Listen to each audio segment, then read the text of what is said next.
오늘 함께 보실 말씀은 호세아 11장 1절에서 12절까지의 말씀입니다.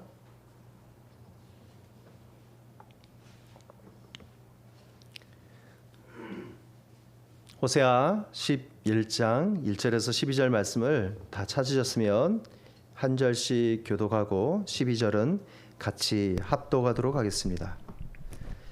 이스라엘이 어렸을 때에 내가 사랑하여 내 아들을 애굽에서 불러냈거늘 선지자들이 그들을 부를수록 그들은 점점 멀리하고 바알들에게 제사하며 아로새긴 우상 앞에서 분향하였느니라. 그러나 내가 에브라임에게 걸음을 가르치고 내 팔로 안았음에도 내가 그들을 고치는 줄을 그들은 알지 못하였도다. 내가 사람의 줄 곧 사랑의 줄로 그들을 이끌었고 그들에게 대하여 그 목에서 멍에를 벗기는 자 같이 되었으며 그들 앞에 먹을 것을 두었노라. 그들은 애굽 땅으로 되돌아가지 못하겠거늘 내게 돌아오기를 싫어하니 아수르 사람이 그 임금이 될 것이라.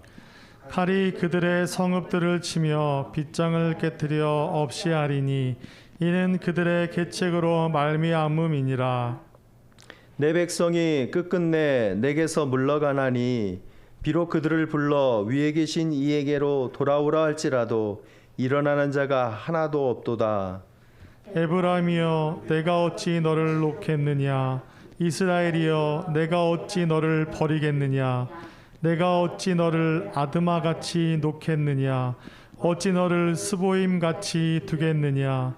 내 마음이 내 속에서 돌이키어 나의 긍휼이 온전히 불붙듯 하도다.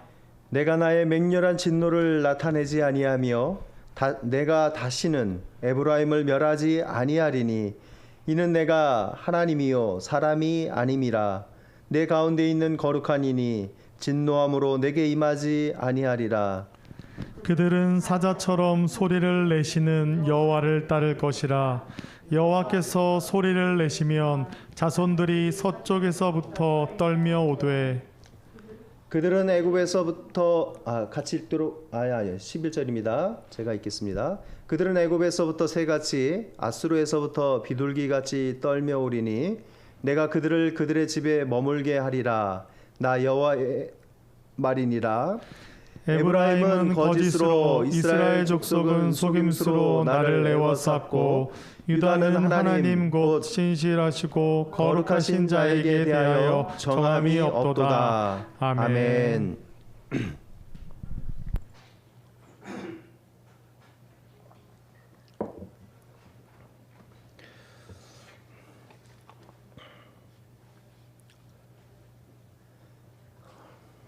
우리는 어른으로서 아이에게 어떤 것들을 배울 때도 있습니다. 아이들이 한 가지 일에 몰두하고 집중하는 것을 보면 그들이 어떻게 그렇게 혼신의 힘을 다해 자신이 하고자 하는 그 일에, 좋아하는 그 일에 몰두하고 열정을 쏟는지 부러울 따름입니다. 나이가 들어가면서 우리는 열정을 하나씩 잃어갑니다. 무언가에 대한 뜨거움도 사라지고 열심도 전에 그 최선을 다하던 그 열심에서 조금만 해도 되는 그 상황으로 적당하게 맞춰가면서 살아가는 모습도 있습니다. 우리의 삶에는 언젠가 굉장히 뜨겁게 불타올랐던 그것들이 있습니다. 내가 정말 이것 하나면 평생 이것을 위하여 헌신할 수도 있다. 내가 이것을 정말 끝까지 사랑하며 좋아할 수 있다라는 것들이 있습니다. 그것은 음식이 될 수도 있고 우리가 계획하던 사업이 될 수도 있고 직장이 될 수도 있고 또 사랑하는 어떤 대상이 될 수도 있을 것입니다. 우리의 열정이 무엇에 집중되든지 간에 우리는 그것에 대하여 최선을 다하며 살아가야 합니다. 어떤 예술가들은 그 예술적 재능을 불태웁니다.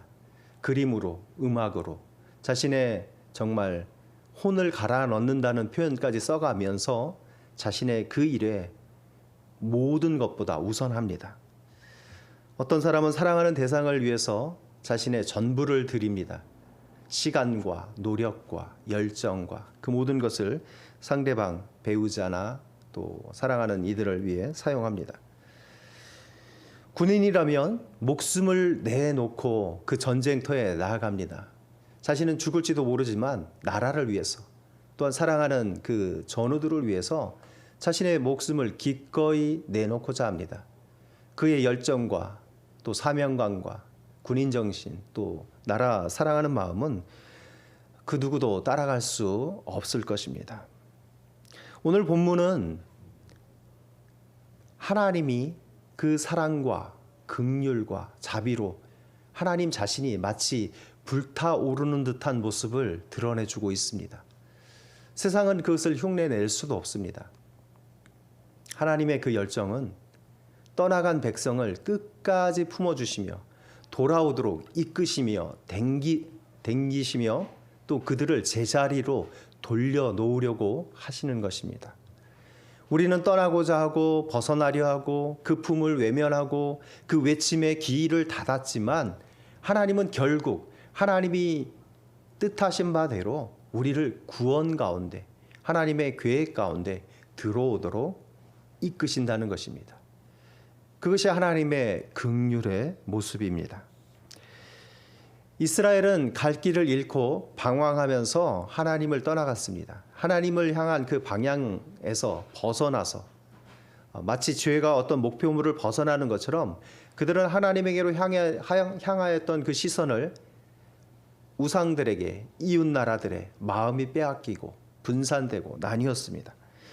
그럼에도 하나님은 여전히 사랑하십니다. 그들이 떠나가고 벗어나고 외면하는데도 하나님은 여전히 일방적인 사랑을 주고 계십니다.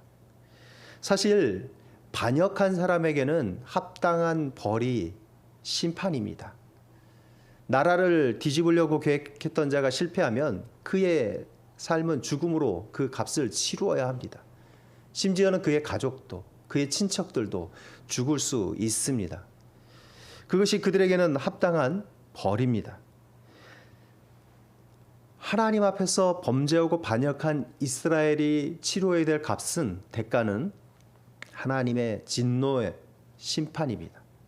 하나님께서는 그 진노의 잔이 꽉꽉 차서 흘러넘치는 그 진노의 잔을 그들에게 쏟아 부으실 수 있는, 그리고 쏟아 부어도 누구도 항변할 수 없는 그런 상황입니다. 그런데 하나님은 그 진노를 억누르시고 진노를 넘어서는 긍휼을 보여주셨습니다.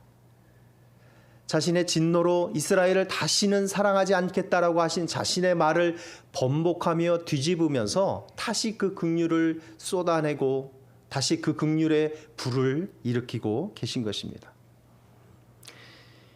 하나님이 정하신 율법을 넘어서 복음이 그 자리를 대체하게 될 것입니다. 하나님의 공의가 있지만 하나님은 그 공의를 잠시 멈추고 다시 사랑으로 이스라엘을 대하실 것입니다. 심판 대신 은혜와 긍휼로 그들을 대하실 것입니다. 하나님은 그 전에 이스라엘의 그 관계를 좋았던 관계의 상태로 다시 이스라엘을 돌리고자 하십니다. 그들이 다른 땅에 포로로 잡혀갔지만 다시 그들을 고국으로, 원래 살던 곳으로 돌이키시며 그들의 가정과 그들의 집으로 그들을 되돌리시고 있습니다.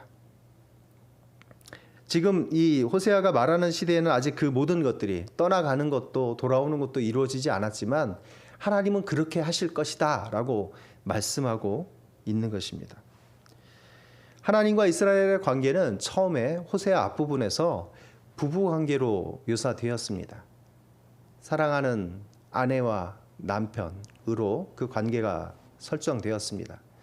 호세아는 떠나가는 고멜을 다시 데려오고를 반복합니다. 그 사이에서 난 자녀는 누구의 자녀인지 알 수 없는 상황이었지만 여전히 호세아는 하나님의 입장을 대변해 그 여인을 사랑합니다. 이제 그 관계가 그 아버지와 아이의 관계로 다시 재설정해서 그 모습을 보여줍니다. 출애굽기 4장에서 보면 하나님께서 말씀하시기를 이스라엘은 내 아들이다, 내 장자다라고 말씀해 주셨습니다. 그 장자된 아들된 이스라엘을 바로가 놓아주기를 싫어하니까 하나님께서 어떻게 하셨냐면 내가 이 아들된 장자된 이스라엘을 보내주기를 거절하니까 내가 너의 장자를 죽이겠다라고 말씀하셨습니다. 하나님 앞에서 그들은 눈에는 눈, 이에는 이와 같은 그 구약의 정신이 반영되어서 하나님께서는 장자된 아들된 이스라엘을 내놓지 않는 그들에 대해서 그들의 아들을 치시면서 이스라엘을 건져내셨습니다. 그럼에도 그 이스라엘은 하나님을 향하여 반역했다라고 성경은 지적해 줍니다. 이사야 1장 말씀에는 1장 2절 말씀에는 내가 자식을 양육하였거늘 그들이 나를 거역하였도다라고 지적해 줍니다. 그들은 떠나갔습니다. 하나님의 그 앞에 있어야 될 그들이 홀연히 떠나갔습니다. 하나님이 주신 많은 것들 있는데도 그것들을 다른 존재들이 준 것으로 생각하고 떠나갔습니다. 하나님은 그들이 처음 애굽에서 나왔을 때 새로운 국가로 형성된 이스라엘에 대하여 그들을 마치 어린아이처럼 키워주셨습니다. 어린아이들이 처음에 태어나게 되면 온갖 돌봄이 필요합니다. 스스로 할 수 있는 것이 아무것도 없습니다. 먹는 것, 입는 것, 자는 것, 모든 것 돌봐 주어야 됩니다. 심지어는 토한 것까지 뒤처리를 해 주어야 합니다. 잠자리가 불편해도 울고 배고파도 울고 모든 상황에 울음으로 그 표현을 할 뿐입니다. 그 아이에 대해서 아이와 같은 그 이스라엘에 대해서 하나님은 그들에게 걸음마를 가르쳐줬습니다. 걸음을 어떻게 걸어야 될지, 그의 팔과 다리에 어떻게 근육이 생기고 힘이 생겨나는지를 근육들을 발달시키며 살아갈 힘들을 이 땅 가운데서 한 나라로서 주변의 나라들과 관계하며 극복하며 하나님을 의지하며 어떻게 살아가야 될지를 그들에게 하나하나 차근차근히 알려주셨습니다. 그리고 그들을 아플 때에는 그들을 고쳐주셨습니다. 그들이 낫고 회복되고 다시 하나님 앞에 설 수 있도록 해주셨다는 것입니다. 호세아 7장 15절 말씀에는 내가 그들의 팔을 연습시켜 힘있게 하였으나 그들은 내게 대하여 악을 꾀하였다라고 말씀합니다. 물에 빠진 사람을 건져냈더니 뭘 달라 그럽니까? 뭘 달라고 합니다. 이해할 수가 없습니다.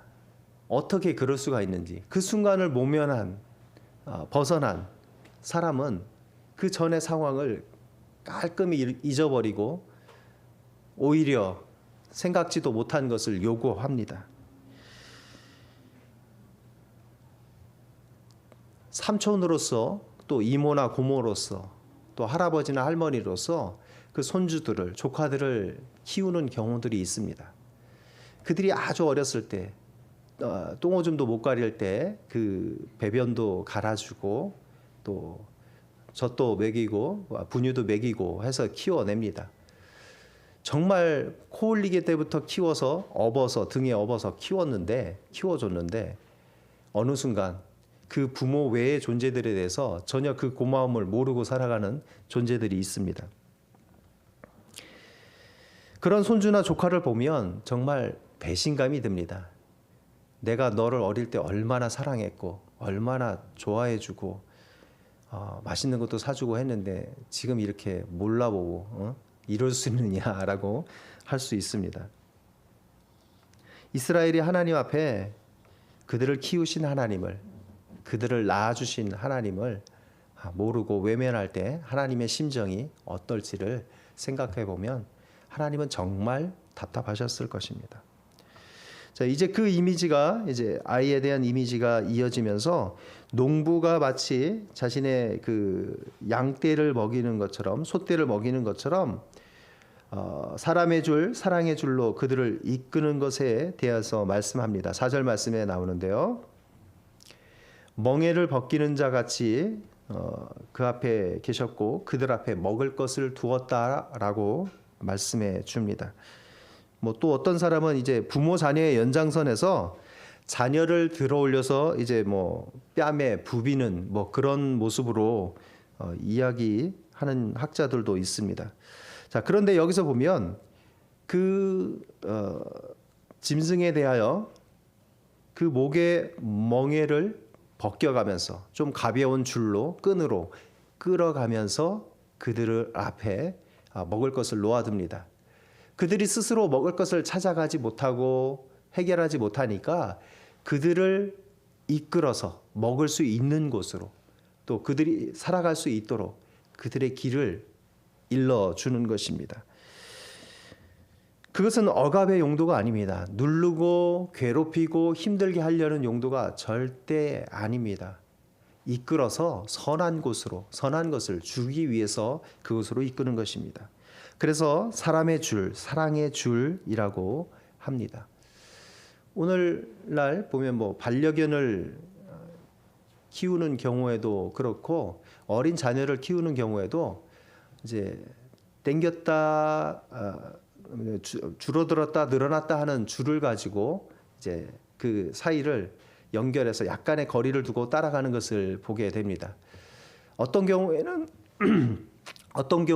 위험에 처할 경우에 그 끈을 잡아당겨서 뭐 심하게 잡아당기지는 않고 더 못 나가게 꽉 조여서 그 위험한 상황을 막기도 합니다. 사람을 뭐 반려견이 물려고 하거나 아이가 갑자기 뭐 넘어지거나 구덩이에 빠지려고 하면 그 끈을 살짝 조여서 더 멀어지지 않게 하기도 합니다. 우리에게 있어서 사람과의 관계나 또 가족 간의 관계에 있어서 이 사랑의 줄이 늘 함께 해야 합니다.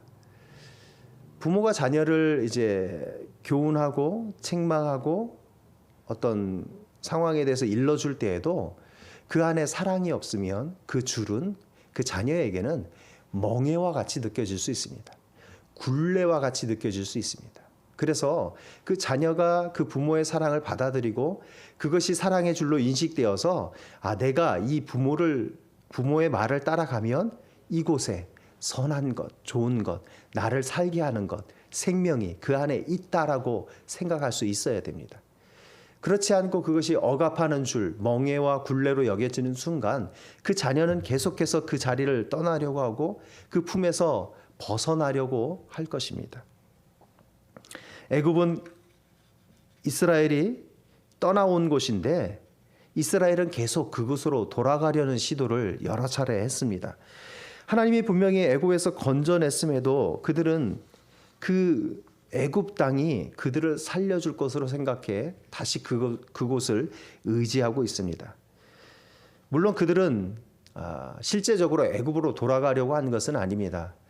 애굽과의 관계를 통해서 국제적 관계 속에 안정을 도모하려고 했습니다. 아수르의 세력을 견제하기 위해 애굽과 손을 잡기도 했습니다.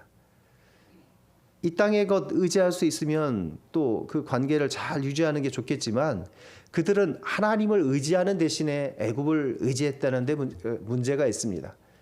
하나님을 의지하는 가운데 국제적 관계를 이제 하나씩 맺어간 것이 아니라 하나님은 버리고 세상 힘과 권력과 국제적인 정세를 더 의지하고 더 많이 바라봤다는 것이 문제입니다. 그들은 애굽에서 답을 찾으려 했지만 애굽의 노예 상태가 아닌 아수르라는 나라의 노예 상태로 이제 나아가게 될 것입니다. 그들에게는 아수르가 애굽과 같이 그들을 압제하는 새로운 주인이 될 것입니다. 전에는 애굽에서 지냈을 때 하나님이 건져내셨지만 그들은 새로운 애굽을 찾다가 아수르라는 곳에 오히려 이제 괴롭힘을 당하고 힘들게 될 것입니다. 하나님은 그 아수르로부터 또 건져내실 것이며 다시 그들을 제자리로 만들어 주실 것입니다. 이것이 하나님의 은혜와 긍휼입니다. 하나님은 이스라엘을 놓아줄 생각이 없습니다. 그들을 자신이 원하는 대로 방종하도록, 망가지도록, 패망하도록 남겨두고 그냥 내버려 두는 것이 아니라 그들을 다시 그 가운데서 다시 회복되어 돌아오는 남은 자들을 이끄시고 또 회복시키실 것입니다. 그래서 하나님이 말씀하시죠. 이렇게 어떻게 말씀하시냐면 8절 가운데 에브라임이여 내가 어찌 너를 놓겠느냐, 내가 어찌 너를 버리겠느냐. 그러면서 이제 아드마와 스보임이라는 두 지명을 이야기합니다. 하나님이 이스라엘을 사랑하시는 것은 여전히 변함없으신 모습으로 사랑하고 있습니다. 예레미야 31장 20절에 보면 에브라임은 나의 사랑하는 아들 기뻐하는 자식이 아니냐, 내가 그를 책망하여 말할 때마다 깊이 생각하노라. 그러므로 그를 위하여 내 창자가 들끓으니 내가 반드시 그를 불쌍히 여기리라. 여호와의 말씀이니라 말씀하셨습니다. 우리가 나와 똑같은 처지에 있는 사람에 대해서 그 사람을 불쌍히 여기는 것을 우리가 동정이나 연민이라고 이야기합니다. 그러나 이제 하나님이 우리를 사랑하시면 우리는 그것을 긍휼, 자비, 인애라는 표현으로 사용합니다. 하나님의 긍휼은 여인이 그 젖먹이는 자식을, 자기 태에서 난 아들을 긍휼히 여기지 않으면서 잊어버릴지라도 하나님은 그렇게 하지 않을 것이다 라고 말씀합니다. 사실 그 엄마가 그 자식을 잊어버리거나 또 긍휼히 여기지 않는 예는 거의 없습니다. 그러나 그렇게 하는 경우가 있을지라도 하나님은 절대 그렇게 하지 않을 것이다 라고 말씀합니다. 하나님의 긍휼하심은 모든 진노를 넘어섭니다. 하나님은 진노 가운데 모든 사람들을 죽일 수 있는, 없애버릴 수 있는 그 능력이 있으시지만 절대 그것을 사용하지 않으십니다. 왜냐하면 하나님의 긍휼하심이 그것보다, 진노하심보다 더 크고 더 크기 때문에 그것을 진노하려는 마음을 누르시고 그들을 다시 품어 주시는 것입니다. 하나님의 그 긍휼하심은 우리가 상상할 수 없습니다. 우리는 이 땅 가운데 어떤 일이 일어날 때 정말 우리의 상식을 넘어서고 이해를 넘어서면 불가사의하다라고 이야기합니다. 어떤 놀라운 일이 벌어지면 우리는 그것을 기적이다라고 이야기합니다. 하나님의 긍휼은 우리에게 불가사의이고 우리에게는 기적과도 같은 일입니다. 우리 인간으로서는 누구도 할 수 없는 그 일을 하나님이 하실 수 있음을 보여주시고 있습니다. 우리의 감정으로는 도저히 받아들일 수 없는 그런 일들을 하나님은 기꺼이 하시며 자신의 긍휼의 광대하심을 드러내 주는 것입니다. 하나님은 한 영혼이 돌아오시는 것에 대하여 크게 기뻐하시는 것을 누가복음 15장은 그 가운데 여러 가지 비유를 들어 말씀해 주고 있습니다. 양 100마리 중에서 잃은 양 한 마리를 찾는 그 목자의 심정이 하나님의 긍휼의 마음입니다. 10 드라크마 중에서 하나를 잃어버린 그것을 찾았을 때의 그 기쁨을 하나님의 긍휼에 비유할 수 있습니다.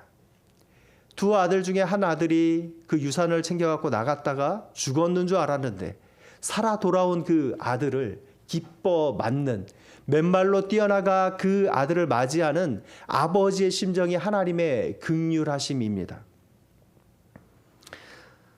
찬양 가운데 이런 찬양이 있습니다. 하나님 기뻐 춤추시네, 하나님 기뻐 노래하시네 라는 찬송이 있습니다. 잃어버린 영혼 돌아올 때 하나님 기뻐 춤추시네, 하나님 기뻐 노래하시네 라고 그 가사말이 되어 있습니다.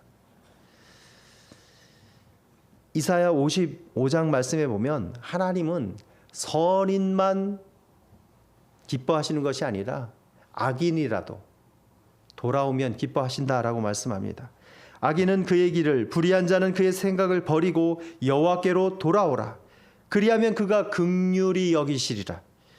우리 하나님께로 돌아오라. 그가 너그럽게 용서하시리라. 아멘. 하나님은 선하고 착한 사람, 바탕이 좋은 사람만 받아주시는 것이 아니라 그 근본이 정말 악하여서 세상이 감당할 수 없는 그런 사람까지라도 하나님 앞에서 의롭지 못한 그 누구라도 하나님께서는 돌아오신다면 충분히 받아주시고 그를 품어주시고 용납해 주신다는 것입니다. 자녀와의 관계를 끊었던 그 부모가 어떤 경우에는 자녀가 받을 어떤 보상금 때문에 그 죽은 자녀를 찾아오는 부모가 있습니다. 정말 못할 상황입니다. 관계를 끊었었는데 그 돈이나 어떤 목적을 바라고 찾아오는 경우들도 있습니다. 집을 잠시 나간 아들이나 딸이 어머니나 아버지가 돌아왔을 때 그 가족들은 그동안에 어머니가 없으므로 아버지가 없으므로 또 자녀가 없음으로 인해서 여러 가지 생각들이 그 안에 들어올 수 있습니다. 그 존재감을 느끼게 되고 그의 빈자리를 느끼게 될 것입니다. 만약 모든 것을 이제 어머니가 뭐 밥 먹는 것에부터 옷 입는 것에서부터 모든 일거수일투족을 많이 한 가정이라면 너무나 그 가족들은 힘들어했을 것이며 또 그 소중함과 또 불편함을 함께 깨닫게 될 것입니다. 그러나 하나님의 사랑은 이 모든 것을 넘어섭니다. 하나님은 그 한 영혼이 또 많은 사람들이 그 불의한 사람들이 돌아오는 것이 하나님에게는 큰 기쁨이다라고 말씀합니다. 그들이 하나님에 대해서 행한 것들을 생각해 보면 유익한 것이 하나도 없습니다. 하나님이 계심에도 불구하고 그들은 악을 저질렀고 그들은 하나님에 대해서 유익한 선한 행동들을 하나도 하지 않았습니다.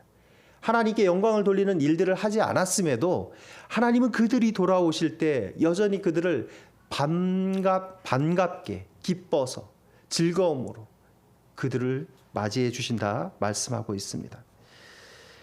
하나님은 아버지의 마음으로 그 모든 일들을 하고 계신 것입니다. 이웃집 아저씨는 옆집의 아들이 돌아왔으면 돌아왔나 보내 하지만 그 아버지는 그 아들이 돌아온 것으로 인해 너무나 그 기쁨을 감출 수 없고 무엇이라도 더 먹이려고 할 것이며 더 챙겨주려고 할 것입니다. 그 하나님은 선지자들의 외침에도 점점 더 멀어져 갔고 끝끝내 하나님을 떠나가며 거부한 그 이스라엘, 그들은 하나님을 떠나갔기에 이제는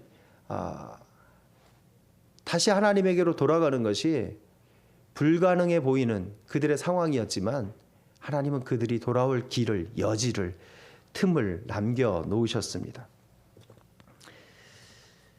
이사야 55장에 보면 하나님의 그러한 생각들은 우리의 생각과 다르다라고 말씀합니다.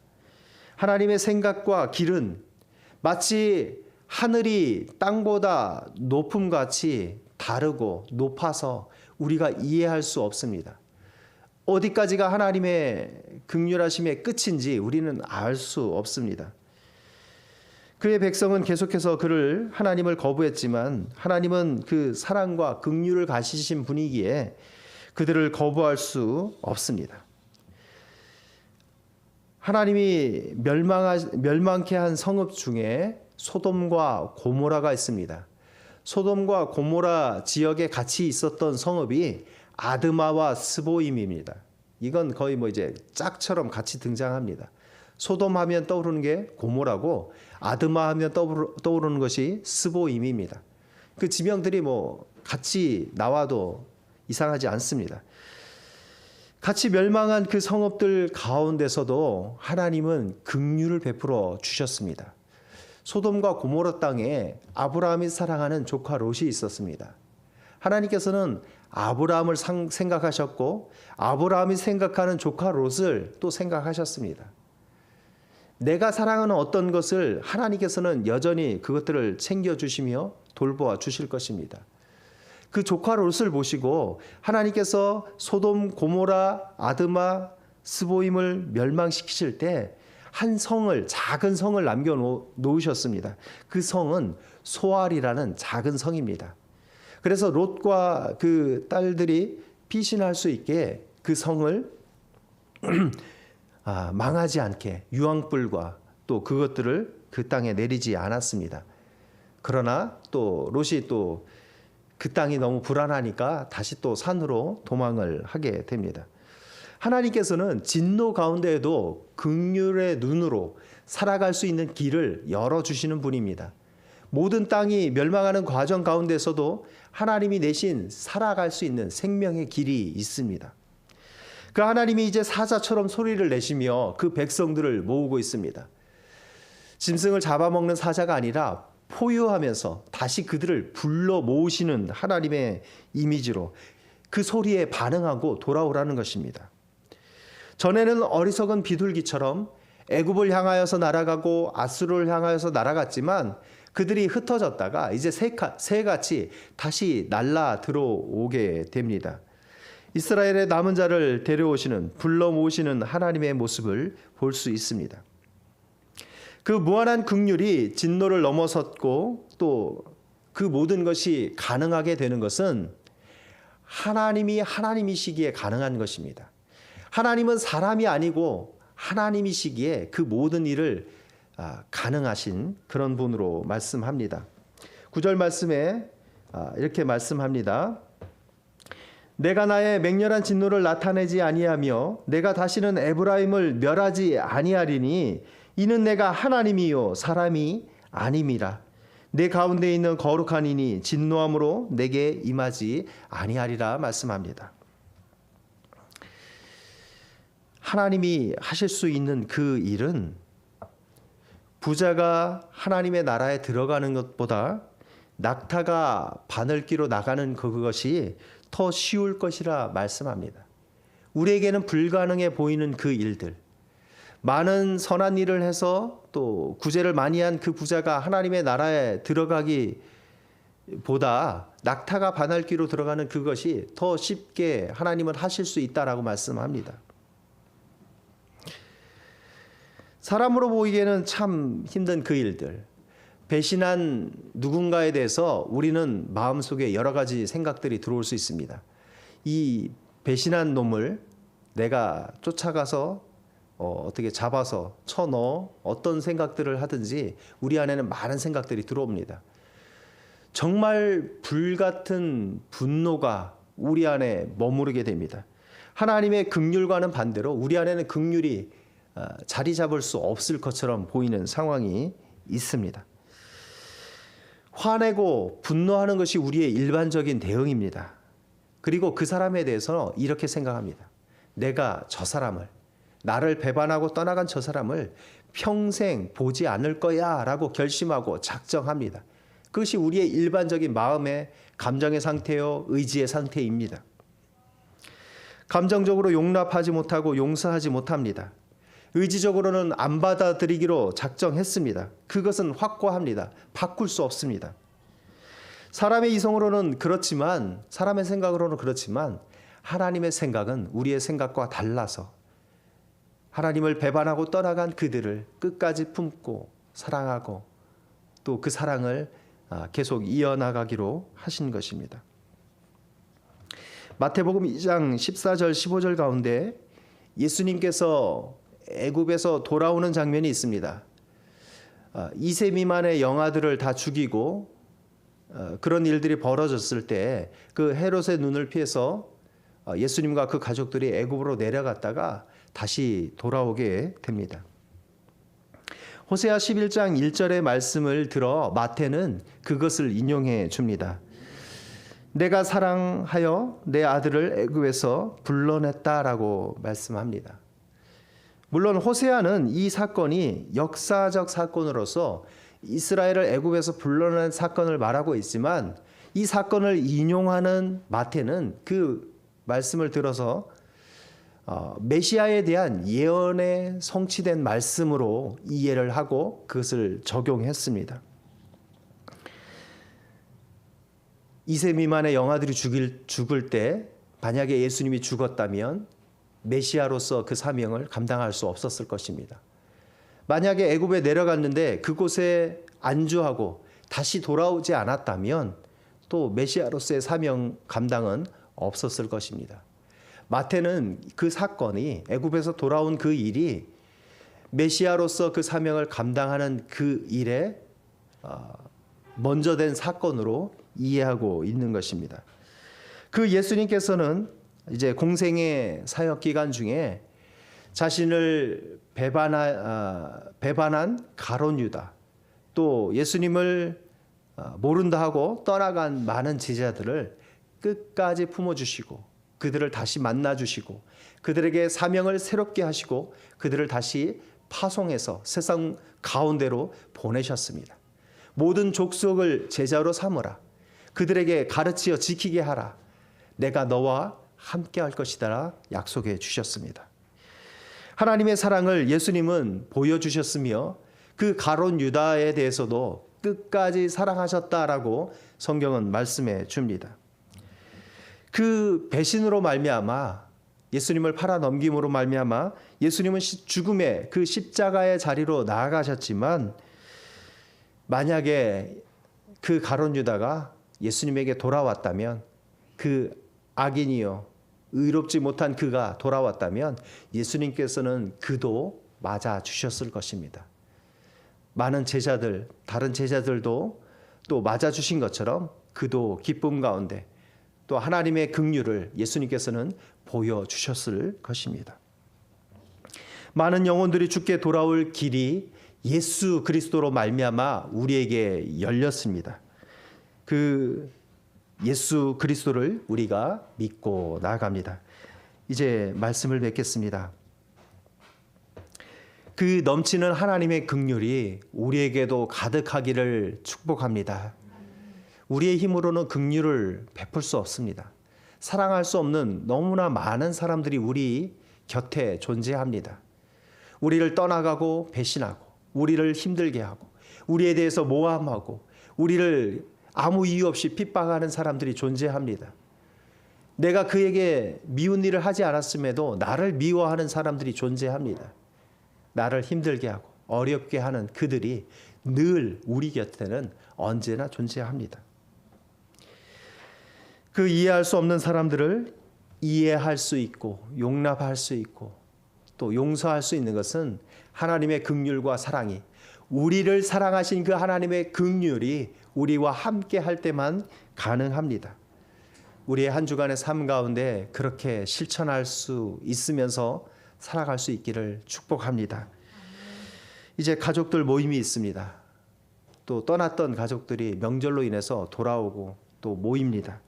그 돌아오는 명절 가운데 나를 힘들게 하는 말을 할지라도 행동을 할지라도 또 그들을 품어주고 사랑하고 이해하고 가족 가운데 화목함이 늘 가득하기를 축복합니다. 사랑하며 긍휼하며 한 주간 또 승리하는 여러분들 되시기를 축복합니다. 기도하겠습니다. 하나님, 우리를 사랑하게 하여 주시옵소서. 긍휼하며 품고 이해하고 또 모든 진노를 넘어서는 긍휼로, 분노를 넘어서는 사랑으로 살게 하여 주시옵소서. 하나님께서 함께 하시면 가능합니다. 하나님, 성령으로 충만한 한 주가 되게 하여 주시옵소서. 감사합니다. 이 모든 것 예수 그리스도의 이름으로 기도합니다.